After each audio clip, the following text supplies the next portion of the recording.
The women in the room.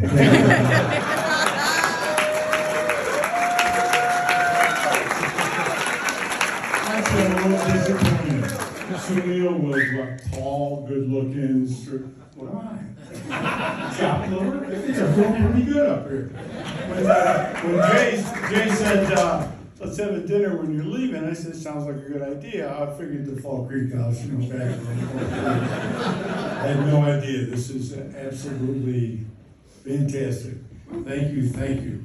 I'll try to keep it short. Siler Tony. A couple things I got to get over.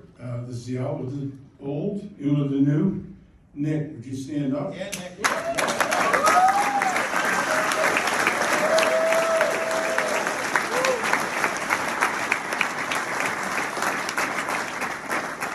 All the support you can give them in any way, same as I got for 70 years. How long right? One thing I will tell you, Nick, in all my tenure, I've never called him alone and asked him for something and got refused. Never. I don't care whether it's get a job for this kid or find me someplace to stay when I'm on the road, whatever. Lean on them, they'll give you what you got. Is Andy here? Yeah. Stand up, Andrew.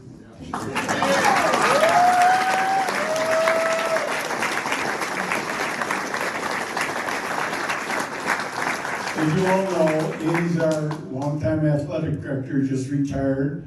I want to congratulate Andy. Andy's been a personal friend of mine for 50 years. And I want you all to know he has covered for this program for 22 years. He's been the head guy, and he's got a lot of pressures and a lot of things going. But when things came down from Day Hall, he intercepted them and protected us. For that,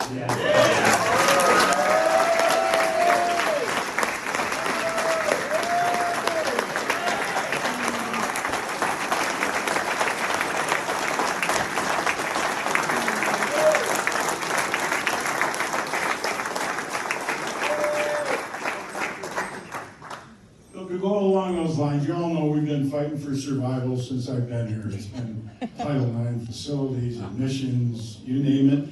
And we met every challenge, usually with the help of the athletic director. Andy Schultz, everyone we've had have been great and kept us still alive. Well, Princeton disappeared, and Columbia disappeared, and Rutgers disappeared from lack of senior support. One group I want to pick out. If anybody had asked me 3 years ago, and Carter did, how it looked, I really thought the end had come. We didn't have a locker room. We didn't have a succession plan for both myself and Jay. We didn't know who was going to coach, and our numbers were way down. Between COVID and lack of support and admissions, we were down to under 30 football players, of which about 15 could play.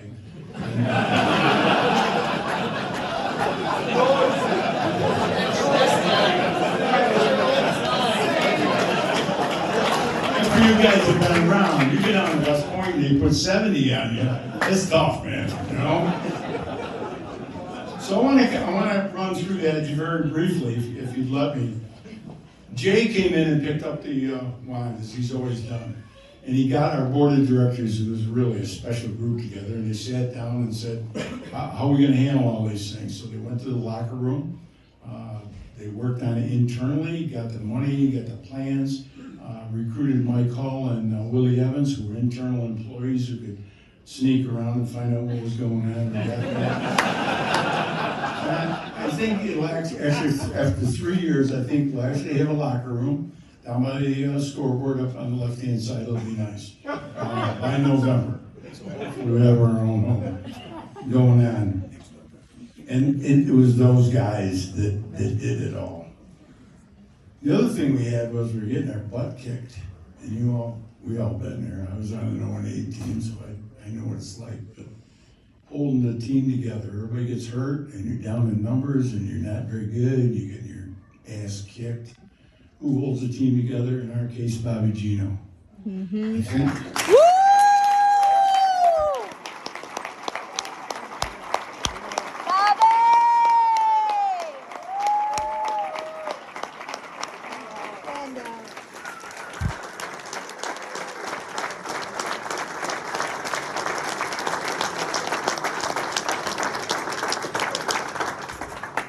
Gino, the sincere thank you from this entire organization. I thought you did a fantastic job. If you'd have rolled over, I think the program would have died. I really do. And it didn't. The other thing, Wheels kind of short-circuited my family. You know, freaking introduce them. You know what I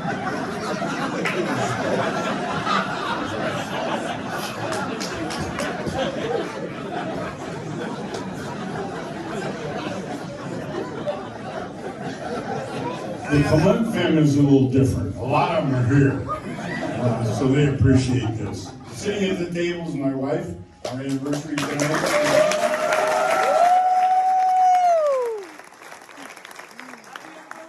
My son Michael.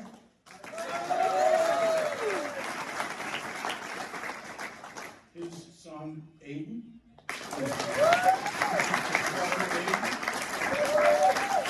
My godchildren, my favorite, Kayadao.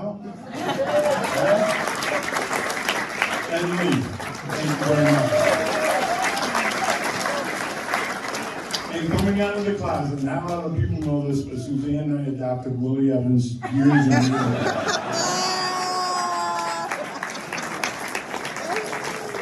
You know, he was a little embarrassed to be with us. And he's here with Roman. Thank you very much.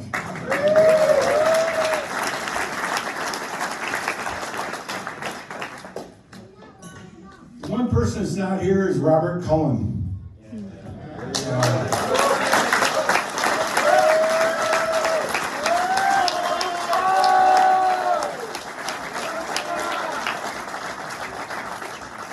He was my father, but he still was my mentor and probably my best friend. Without him, this wouldn't be going on tonight. The sport wouldn't exist. He single-handedly brought it back in 1958. Established an organization that is as solid as any organization in any place, and it was all him. I followed along, and all I did was keep the rules in place. And the first rule he had, he's the most competitive man I ever met in my life. His first rule was, forget the exit or the wins and losses. The success or failure of the program is when the guys come back for their 25th reunion. That's when you find out.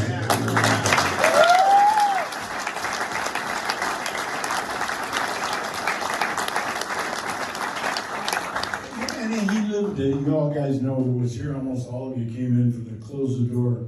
We're going to have a discussion of your conduct once in your 4 years here.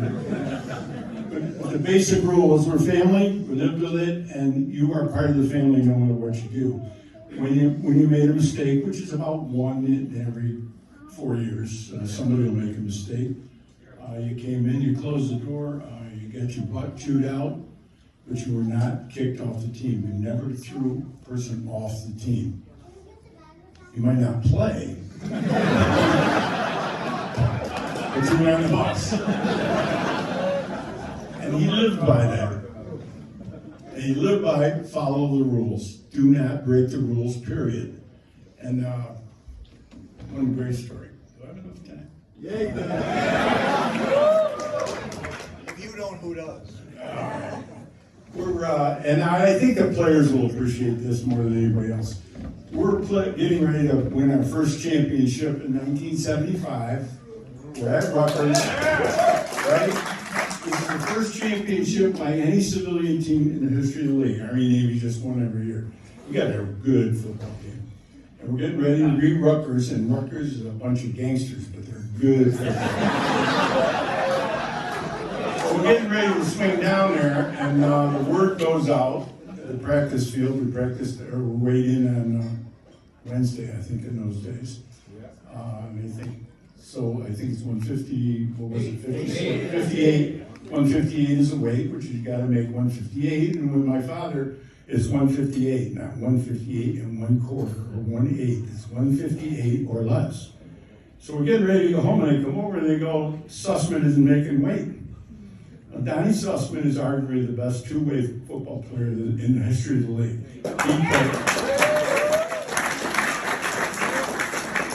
He started both ways, and he was a man all league both ways. And he's sitting at 158 1/4. And I'm thinking, what the hell, 1/4 pound? Who cares? And my father said, no, it's 158. So we sat there, sauce till God midnight, and maybe he makes a way to win 58. We get out and win the game.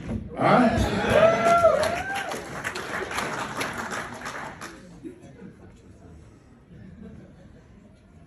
In 1964, I came here from Hobart College.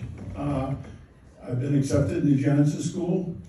I was in the process of trying to find an apartment and getting a job, because in the Cullen family, foreign done, so I had to pay all my own expenses in those days. And I did a phone call. My dad says, "I need you to coach football." I really didn't want to coach football. I had a job, and I was a substandard student anyway. But I did go up, and I didn't know anything about the program. The only game I ever saw was a '63 game, which was the makeup game against Navy, because the president had been assassinated. They canceled that game. They played a November game, and we got our butt kicked. And I said, "Boy, this would be great coaching these guys." So I joined the team, and I'm a jock anyway. I played and coached everything. I never have been associated with an organization that has a cohesion that this group does.